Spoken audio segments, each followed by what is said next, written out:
প্রিয় শিক্ষার্থী বন্ধুরা, ওয়েলকাম করছি লালনিত্র ইউটিউব চ্যানেলে।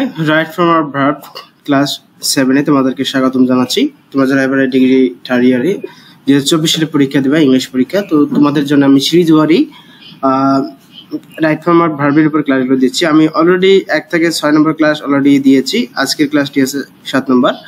তো আজকের ক্লাসে আমি দুটি রুলস তোমাদেরকে আমি শেখাবো। এই দুটি রুলস মনে করো তোমাদের পরীক্ষায় প্রতি বছরই কমন আসে, ঠিক আছে? এই দুটি রুলস থেকে তোমাদের একটি করে কোশ্চেন আসে, তো এই জন্য এই রুল দুটি খুবই গুরুত্বপূর্ণ। তোমরা যদি এই রুল দুটি আজকের ক্লাসে যদি ভালোভাবে আয়ত্তে আনতে পারো, ইনশাআল্লাহ তোমাদের ক্লাসে বা পরীক্ষা এক্সামে কোনো প্রকার প্রবলেম ফেস করতে হবে না। সো আমি একটু অ্যাড করে নেই, তোমরা যারা নতুন অবশ্যই আমার চ্যানেলটিকে সাবস্ক্রাইব করে রাখবা, ঠিক আছে? এতটুকুই আমার অ্যাডস। আর যারা সাবস্ক্রাইব করে রেখেছে তাদেরকে আমি অসংখ্য ধন্যবাদ জানাচ্ছি। আমার পিডিএফ হ্যান্ড রেডি হয়েছে, যারা নিয়েছো তাদেরকে ধন্যবাদ। যারা নিতে চাও অবশ্যই আমার স্ক্রিন দেওয়া নাম্বারে যোগাযোগ করবা। আমার শেষ, এখন আমরা মূল ক্লাসে চলে আসতেছি। তো রুল এখানে দিয়েছি, দেখো সর্বপ্রথম যে আমি রুলটি দিয়েছি, এই রুলটি খুবই গুরুত্বপূর্ণ। এখানে বলা হচ্ছে যে সেন্টেন্সের শুরুতে যদি উল দ্যাট থাকে, সেন্টেন্সের শুরুতে আমরা যদি উল দ্যাট লক্ষ্য করি, তাহলে সাবজেক্টের পরে কুল্ড বসাতে হবে। বাক্যের মধ্যে লেট কথাটা থাকলে সাবজেক্টের পরে শুল বসাতে হবে। তার মানে এখানে কি, যদি আমরা উল দ্যাট পাই তাহলে আমাদেরকে কুল বসাতে হবে। আবার যদি আমরা লেট কথাটা দেখি বাক্যের মধ্যে, তাহলে সাবজেক্টের পরে আমাদের শুল বসাতে হবে। দ্যাটস ইট, এটাই হচ্ছে বিষয়। তোমাদেরকে এতটুকু মনে রাখতে হবে, ঠিক আছে? এবং এরপরে যে ব্র্যাকেটে যে তোমাদের ভার্ব থাকবে, সেই ভার্বটির বেস ফর্ম বসাতে হবে। অর্থাৎ যেই ফর্মে থাকুক না কেন, ওই সেন্টেন্সটিতে তোমাদের বেস ফর্ম বসাতে হবে। ভার্বের বেস ফর্ম অর্থাৎ প্রেজেন্ট ফর্ম। তার মানে আবার অনেকেই বলে V1, ঠিক আছে? আমি এখানে এক্সট্রা দিয়েছি, দেখো উল দ্যাট থাকলে কুল প্লাস V1 এবং লেট থাকলে তোমাদেরকে শুল প্লাস V1 বসাতে হবে। দ্যাটস ইট, এটাই হচ্ছে বিষয়। তো এই রুলসের বিশেষত্ব এটি। তো আমি এখন প্র্যাকটিস করাই দেবো। এখানে বলা হচ্ছে, দেখো would that she came here today. Would that she came here today বাক্যে আমরা কি পেয়েছি? উল দ্যাট পেয়েছি। সো আমরা এখানে কি করব, যেহেতু আমরা উল দ্যাট পেয়েছি, সুতরাং আমাদেরকে করতে হবে কি, এই যে শি রয়েছে, সিটা একটা সাবজেক্ট, তো সাবজেক্টের পরে আমাদেরকে কুল বসাতে হবে। আমি বলেছি যদি বাক্যের মধ্যে উল দ্যাট থাকে, অবশ্যই সাবজেক্টের পরে আমাদেরকে বসাতে হবে কুল্ড। এবং মূল যে ভার্বটি রয়েছে, এই ভার্বটি দেখে আমাদেরকে দেখতে হবে যে কোন ফর্মে রয়েছে। যেই ফর্মে থাকুক না কেন, সেই ভার্বটি অবশ্যই আমাদেরকে প্রেজেন্ট ফর্ম রূপে বসাতে হবে, অর্থাৎ V1 এ বসাতে হবে। তো আমরা এখানে যদি কুল বসে দিই, COULD, কুল্ড, এবং এখানে দেখো ভার্ব রয়েছে, কাম রয়েছে, তো কাম কিন্তু সর্বদা বেস ফর্ম, ঠিক আছে? প্রেজেন্ট ফর্মে রয়েছে, তো এটা আর চেঞ্জ করা লাগলো না। এরপর দেখো উল দ্যাট আই ইন্টার। তো এখানে আমি বলেছি উল দ্যাট যদি থাকে তাহলে অবশ্যই সাবজেক্টের পরে দেখতে হবে সাবজেক্ট আছে কিনা। সাবজেক্ট যদি থাকে, তো এই সাবজেক্টের পরে আমাদেরকে বসাতে হবে কুল, COULD, কুল। তো আমরা কুল এখানে বসাই দিলাম। That's it. আমরা কেন কুল বসাইলাম? যেহেতু এখানে উল দ্যাট রয়েছে, উল দ্যাট থাকলে আমাদেরকে বলা হবে, আমাদেরকে অবশ্যই কুল কথাটা বসাতে হবে। তো কুল বসাই দিলাম। এরপর আমরা ভার্ব পেয়েছি ব্র্যাকেটের মধ্যে কি, ইন্টার। তো ইন্টার বেস ফর্ম হচ্ছে ইন্টার, ঠিক আছে? তো ইন্টার দ্য রুম। এরপর দেখো ওয়াক ফাস্ট লেট। এখানে বলা হচ্ছে walk fast late, you miss the train, ঠিক আছে? এই যে লেট কথাটা আমরা এখানে পেয়েছি, বাক্যের মধ্যে আমরা কি পেয়েছি? লেট কথাটা পেয়েছি। সুতরাং আমরা যেহেতু লেট কথাটা পেয়েছি, সুতরাং আমরা কি করব, এই যে সাবজেক্ট আছে ইউ এর পরে আমরা কি করব, আমরা শুল বসাবো। যদি মানে লেট না থাকতো, উল দ্যাট থাকতো, তাহলে আমরা বসাতাম কুল। যেহেতু এখানে লেট কথাটা আছে, সুতরাং আমরা বসাচ্ছি শুল, SOULD, শুল্ড। এখন আমরা দেখবো যে আসলে শুল প্লাস ভার্বের বেস ফর্ম, ঠিক আছে, V1। তাহলে আমরা দেখবো যে ওই যে ব্র্যাকেটের মধ্যে যে ভার্বটি রয়েছে, এই ভার্বটি কোন ফর্মে আছে। যদি প্রেজেন্ট ফর্মে থাকে তাহলে তো কথাই নেই, এখানে মিস প্রেজেন্ট ফর্ম, সো আর এখানে চেঞ্জ করা লাগলো না। এরপরে দেখো walk fast late you miss the bus, ঠিক আছে? Walk fast late the you miss the bus, ঠিক আছে? দেখো এখানে ওয়াক কথাটা, ওয়াক ফাস্টের পরে লেট কথাটা রয়েছে, সুতরাং আমরা কি করলাম, এই লেট এখানে যেহেতু আছে, এরপরে সাবজেক্টের পরে আমরা অবশ্যই কুল বসালাম, শুল বসালাম, ঠিক আছে? SOULD, শুল বসালাম। এরপর দেখবো যে এখানে আসলে ব্র্যাকেটের মধ্যে যে ভার্বটি আছে, এই ভার্বটি আসলে কোন ফর্মের আছে। তো মিস আছে সর্বদা বেস ফর্ম, সুতরাং আমাদের এটা চেঞ্জ করা লাগলো না, ঠিক আছে? তো এরপর দেখো would that I be a king. এখানে একটু ডিফারেন্ট, তোমাদেরকে মনে রাখতে হবে যদি উইল দ্যাট থাকে এবং সেন্টেন্সটি যদি ব্যক্তিবাচক মানে বাক্যের শেষে যদি ব্যক্তিবাচক কিছু হয় তাহলে আমাদেরকে বসাতে হবে কি ওয়ার, ঠিক আছে। এই বি ভাব থাকলে ওয়ার বসাতে হবে, মনে রাখবা। যদি বাক্যের মধ্যে উইল দ্যাট থাকে আর ওই সেন্টেন্সের শেষে যদি কোনো ব্যক্তিবাচক থাকে অর্থাৎ ব্যক্তি থাকে, যে কোনো নাউন, ঠিক আছে, ব্যক্তি, তাহলে আমাদেরকে বি ভার্বের জায়গায় ওয়ার বসাতে হবে। তোমরা জানো যে বি ভার্ব হচ্ছে অ্যামিজ আর ওয়াজ ওয়ার, ঠিক আছে। এই ওয়ার অ্যামিজ আর ওয়াজ ওয়ারের মধ্যে ওয়ার সর্বদা বসবে। কেন বসবে? এখানে ব্যক্তিবাচক শব্দ রয়েছে। কি ব্যক্তিবাচক শব্দ? এখানে সেন্টেন্সের মধ্যে হচ্ছে কি, কিং একজন ব্যক্তি, কিং মানে রাজা, সো এখানে বসবে ওয়ার। সো আমরা এখানে যদি বি এর জায়গায় ওয়ার করে দেই would that I were kings, right? Okay, এরপরে আসে সেম অ্যান্সার আমরা এখানে পাচ্ছি উইল দ্যাট সেন্টেন্সের মধ্যে আমরা পেয়েছি উইল দ্যাট, ঠিক আছে। এখানে দেখো উইল দ্যাট রয়েছে, I sing the song, I sing the song. এখানে দেখো এই উইল দ্যাট থাকার পরে সাবজেক্ট রয়েছে, এরপরে সিং রয়েছে, দা সং রয়েছে, ঠিক আছে। এই যে দা সংটা হচ্ছে একটা বস্তুবাচক অবজেক্ট, ঠিক আছে, বস্তুবাচক। সো এখানে আমাদেরকে কি বসাতে হবে? আমাদেরকে অবশ্যই কুল প্লাস ভার্বের বেস ফর্ম বসাতে হবে। কুল প্লাস ভার্বের বেস ফর্ম বসাতে হবে, COULD, কুল প্লাস ভার্বের বেস ফর্ম আছে সিং এর বেস ফর্ম সিংস, রাইট? ওকে, তাহলে আমাদের অ্যান্সার ইজিলি হয়ে গেল। এরপর আমরা নেক্সট রুল আসবো, ঠিক আছে, নেক্সট রুল। তো আশা করি আমি যে প্রথমে যে রুলটা দেখালাম বোঝার কথা, যদি না বুঝে থাকো অবশ্যই কমেন্টস করে জানিয়ে দেবো। আবার যদি তোমরা চাও তাহলে ভিডিওটা একটু পজ করে টেনে দেখবা, তাহলে ইনশাল্লাহ তোমরা বুঝে যাবা, ঠিক আছে। Practice is a man perfect. So একজন মানুষকে কি করে? অনুশীলন একজন মানুষকে নিখুঁত করে তোলে। এই জন্য তোমরা বারবার প্র্যাকটিস করবা, যত বেশি প্র্যাকটিস করবা তত বেশি তোমরা কিন্তু ইংলিশ এক্সপার্ট হয়ে যাবা, ঠিক আছে। লেটস গো, আমরা এখন পরের অংশে চলে যাই। এখানে বলা হচ্ছে কি, দেখো এটা এই রুলটা কিন্তু খুব গুরুত্বপূর্ণ। এই রুলটা থেকে মাস্ট বি তোমার একটা এক্সামে কোশ্চেন আসে। তো এখানে বলা হচ্ছে যে singular subject plus singular word, singular subject plus S যুক্ত ভাব আর প্লুরাল সাবজেক্ট প্লাস এস মুক্ত ভাব সর্বদা সেন্টেন্সের মধ্যে কি বসে? যদি সিঙ্গুলার সাবজেক্ট থাকে এই সিঙ্গুলার সাবজেক্টের পরে সর্বদা এস যুক্ত ভার্ব বসে, আর প্লুরাল সাবজেক্ট যদি হয় প্লুরাল সাবজেক্টে কি বসে? এস মুক্ত ভার্ব বসে। That's right. তো এই বিষয়টা তোমরা একটু মনে রাখবা যে সিঙ্গুলার সাবজেক্ট এস যুক্ত ভাব, প্লুরাল সাবজেক্ট এস মুক্ত ভাব, সিঙ্গুলার সাবজেক্ট এস যুক্ত ভাব, প্লুরাল সাবজেক্ট এস মুক্ত ভাব, ঠিক আছে। তো এখন বিষয় হচ্ছে যে সিঙ্গুলার সাবজেক্ট কোনগুলো, আমরা কোনগুলো সিঙ্গুলার সাবজেক্ট হিসেবে বিবেচনা করবো বা দেখবো বা বুঝবো, ঠিক আছে। আর আমাদের পরীক্ষায় বা কোন সিঙ্গুলার সাবজেক্টগুলো নিয়ে কোশ্চেন আসতে পারে, দ্যাটস ইট। আমরা এখন সেটি বিষয়ে অ্যানাউন্স করতেছি। দেখো সিঙ্গুলার সাবজেক্টে কিছু আমি এখানে অংশ দিয়েছি, এইগুলো হচ্ছে সিঙ্গুলার সাবজেক্ট, এইগুলো তোমাদের পরীক্ষা আসবে, ঠিক আছে। যদি সিঙ্গুলার সাবজেক্ট যদি তোমাদের কোশ্চেন আসে তাহলে এইগুলো মাস্ট বি কমন, এগুলোর মধ্যে থেকে আসবে, যেমন one's, is, the colour, the quality, many, many a, the agenda, neither, E charity, affair, ওয়ালকিং।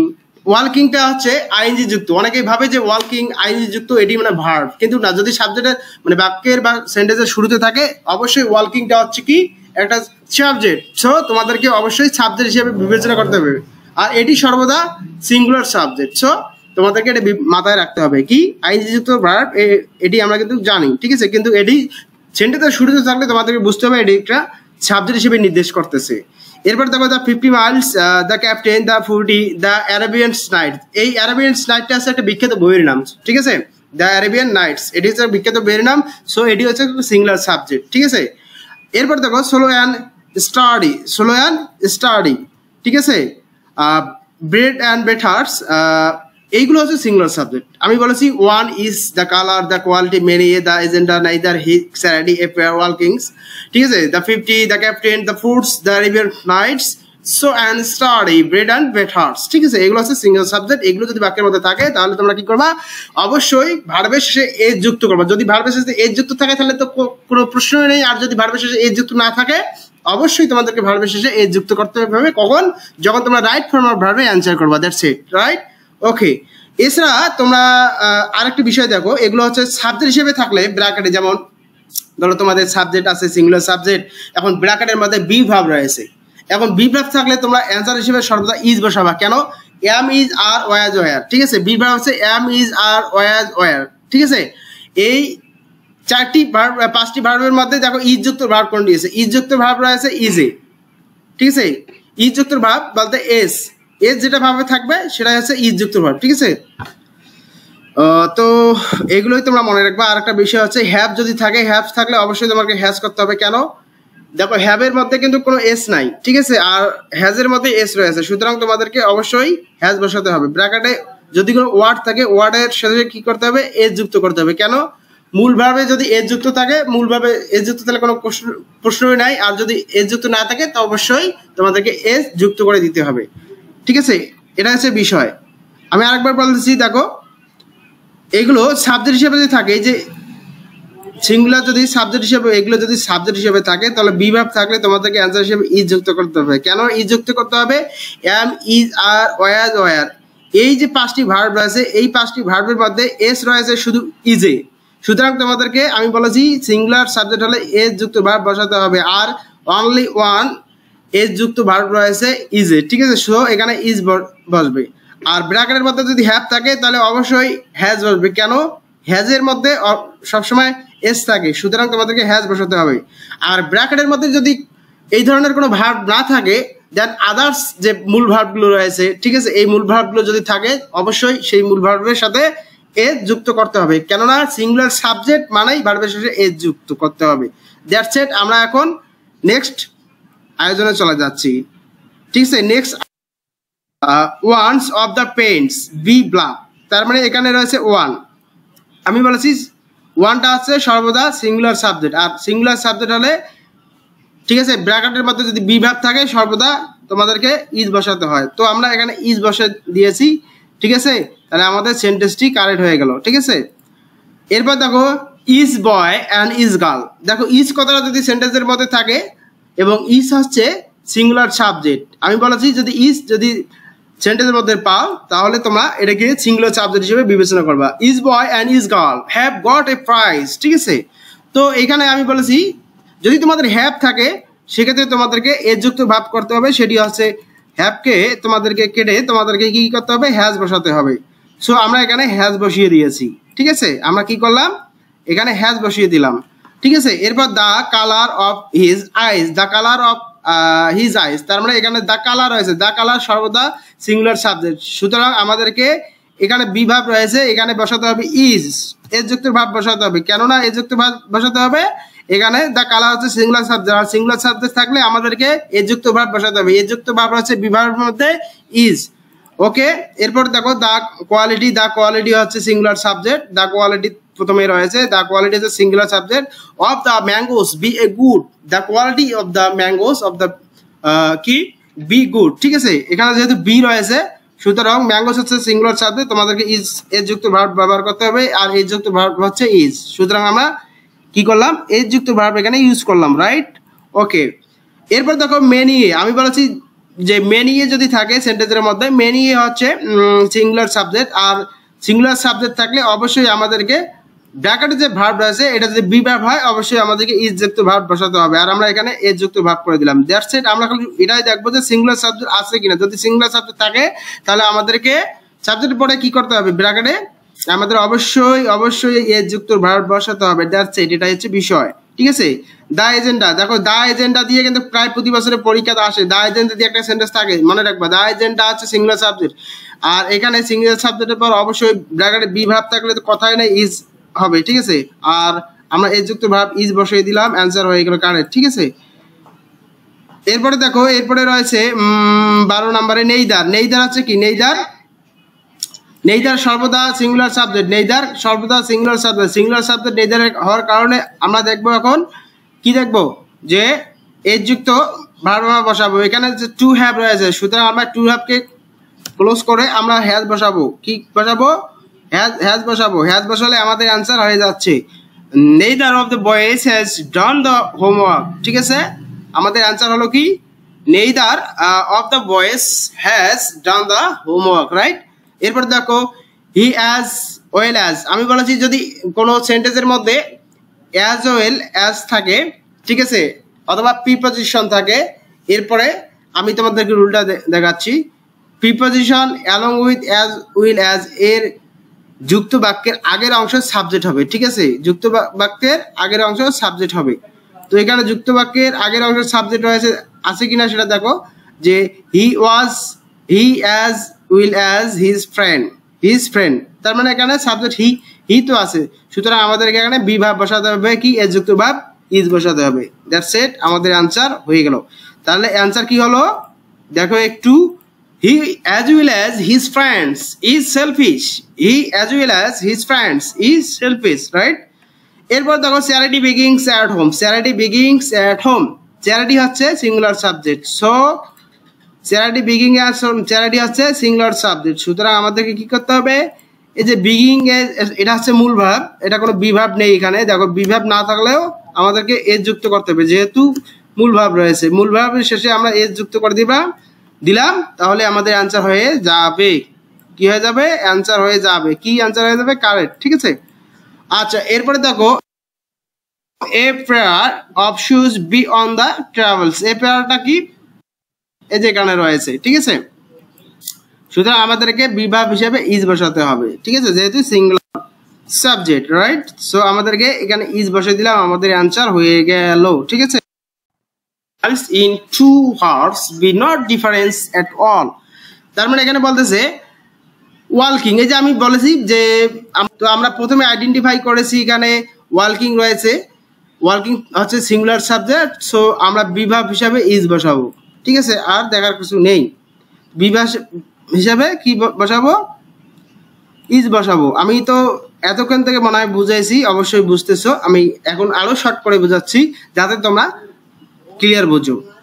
50 mile হচ্ছে কি, 50 মাইল দেখো এখানে আছে সিঙ্গুলার সাবজেক্ট, সুতরাং 50 মাইল যেহেতু সিঙ্গুলার সাবজেক্ট এখানে ইজ বসবে, নো ম্যাটার, ঠিক আছে, এটা আর দেখার ওয়ে নাই, তো আমরা এখানে ইজ বসে দিলাম, ঠিক আছে, কি বসে দিলাম, ইজ বসে দিলাম। তারপর দ্য ক্যাপ্টেন আছে কি, দ্য ক্যাপ্টেন অবশ্যই সিঙ্গুলার সাবজেক্ট, সো আমরা এই ফেল এর শেষে এস যুক্ত করে দেবো, যেহেতু এটা মূল ভাব, সুতরাং আমরা এর শেষে এস যুক্ত করব, কারণ সিঙ্গুলার সাবজেক্ট মানে ভার্বের শেষে এস যুক্ত। দ্য ফুডস আছে সিঙ্গুলার সাবজেক্ট, সুতরাং আমাদেরকে ভার্বের শেষে এস যুক্ত করতে হবে। এখানে ভার্ব আছে কি, মূল ভার্ব রয়েছে টেস্ট, তো টেস্ট থেকে হয়ে যাবে টেস্ট, ঠিক আছে, টেস্ট থেকে টেস্ট, তার মানে the foods taste sweet, right. এরপরে দ্য অ্যারাবিয়ান নাইটস আছে একটা বিখ্যাত বইয়ের নাম, দেখো দ্য অ্যারাবিয়ান নাইট আছে বিখ্যাত বইয়ের নাম, আর এটি is a singular subject, so এখানে বিভাব রয়েছে, বিভাব হিসেবে আমাদেরকে ইজ বসাতে হবে, ইজ বসালে আমাদের অ্যান্সার কারেক্ট হয়ে যায়, ঠিক আছে, ইজ বসালে আমাদের অ্যান্সার কারেক্ট হয়ে যায়, তো আমরা ইজ বসাইলাম, আমাদের অ্যান্সার কারেক্ট হয়ে গেল। প্রিয় শিক্ষার্থী বন্ধুরা, আজকে আমি তোমাদেরকে মোটামুটি 21টি সেন্টেন্স তোমাদেরকে মেক করে দেখালাম, এই সেন্টেন্সের মধ্যে তোমাদেরকে যদি পরীক্ষায় আসে ইনশাল্লাহ এই রুলসগুলো তো আসবেই, ঠিক আছে, এই রুলসগুলো থেকে তোমাদের এক্সামে আসে, আর এই সেন্টেন্সগুলো যেগুলো দেখালাম এই সেন্টেন্সগুলো মাস্ট বি ইম্পর্টেন্ট, যেমন এখানে দেখো এই যে অ্যারাবিয়ান নাইটসটা খুবই ইম্পর্টেন্ট, ঠিক আছে, প্রত্যেকটা কিন্তু আসে, 50 মাইলটাও আছে, এই চ্যারিটি বেকিং এট হোম এই সেন্টেন্সটা তো একেবারে খুবই ইম্পর্টেন্ট দিয়ে থাকে, ঠিক আছে, এটা দিয়ে থাকে দ্য অ্যারাবিয়ান নাইটস, ঠিক আছে, মেনি এজেন্ডা দিয়ে থাকে, দ্য কোয়ালিটি দিয়ে থাকে, সবগুলো কিন্তু ইম্পর্টেন্ট, সো তোমরা অবশ্যই সবগুলোই প্র্যাকটিস করবা, ঠিক আছে। আর এই রুলসগুলো তোমরা মনে রাখবা, অথবা তোমরা স্ক্রিনশট দিয়ে রাখতে পারো, অথবা নোট করে রাখতে পারো, ঠিক আছে, যদি 2-1 করে প্র্যাকটিস করো ইনশাল্লাহ এগুলো ভুল হওয়ার কথা না। তো আমি ক্লাস 7 এই পর্যন্ত শেষ করতেছি, ক্লাস 8-এ আমি আরো বিস্তারিত আলোচনা করবো আরো আদার্স রুলস নিয়ে, সেই আশাবাদ ব্যক্ত রেখে আমি সকলের সুস্থ এবং দীর্ঘায়ু কামনা করে আজকের এই 7ম ক্লাসটি বিদায় নিচ্ছি। টিল দেন, আল্লাহ হাফেজ।